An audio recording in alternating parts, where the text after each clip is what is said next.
Shalom brethren. परमेश्वर का वचन 40 उसका 8वां भाग। घास तो सूख जाती और फूल मुरझा जाता है, परंतु हमारे परमेश्वर का वचन सदैव अटल रहेगा।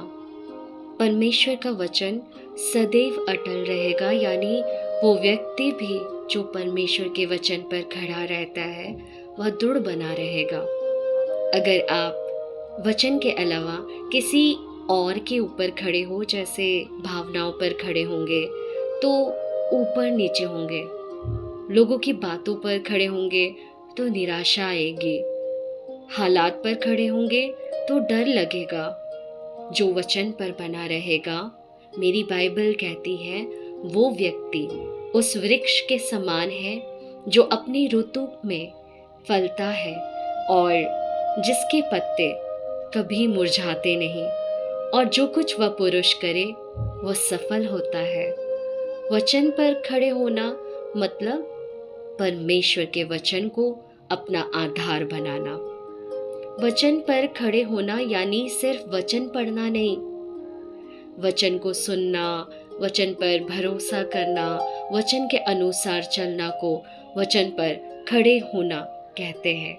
आपको पता है, जब आप झूठ सुनते हो तो मन में घबराहट होती है, डर लगता है, चिंता आता है, यह पहचान है। परंतु जब आप वचन पर खड़े होते हैं तो आप कहते हैं, परमेश्वर ने कहा, इट इज रिटन, हालेलुया। ये वचन पर खड़े वाले व्यक्तियों का पहचान होता है, उनका अटूट संबंध, उनका भरोसा परमेश्वर। यशाया 55 उसका 11 में भी लिखा है, उसी प्रकार से मेरा वचन भी होगा, जो मेरे मुंह से निकलता है वह व्यर्थ ठहरकर मेरे पास ना लौटेगा, परंतु जो मेरी इच्छा है उसे वह पूरा करेगा, और जिस काम के लिए मैंने उसको भेजा है उसे वह सफल करेगा। बीमारी में परमेश्वर का वचन थामे रहे। यीशु के कोड़े खाने से मैं चंगी हुई हूँ, है ना। पहला पत्रस 2:24, वो आप ही हमारे अपराधों को अपनी देह पर लिए हुए क्रूस पर चढ़ गया, जिससे हम पापी के लिए मर करके धार्मिकता के लिए जीवन बिताएं। उसी के मार खाने से तुम चंगे हुए। कर्जों में परमेश्वर का वचन थामे रहे। मेरा परमेश्वर मेरी हर ज़रूरतों को पूरा करेगा। फिलिपियों 4 उसका 19, और मेरा परमेश्वर भी अपने उन धन के अनुसार जो महिमा सहित मसीह यीशु में है तुम्हारी हर एक घटी को पूरी करेगा। अपनी परिस्थितियों के लिए वचन ढूंढे। जब आप वचन बोलते हैं, शैतान को भागना पड़ता है। यीशु ने भी शैतान का सामना परमेश्वर के वचन से किया, जो हमारी आत्मिक तलवार है। हमें क्या बोलना चाहिए?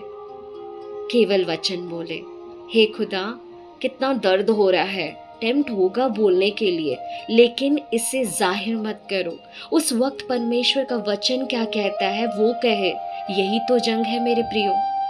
मैं यीशु मसीह के कोड़े खाने से चंगी हो चुकी हूँ। मैं परमेश्वर को इसलिए धन्यवाद नहीं देती क्योंकि मैं बेहतर महसूस कर रही हूँ, या मैं परमेश्वर को इसलिए धन्यवाद नहीं देती कि मेरी रिपोर्ट बिल्कुल पॉजिटिव है, बिल्कुल मेरे रिपोर्ट में सुधार आ चुका है, पर मैं परमेश्वर को इसलिए धन्यवाद देती हूँ क्योंकि उसने मुझसे वायदा किया है। हालेलुया।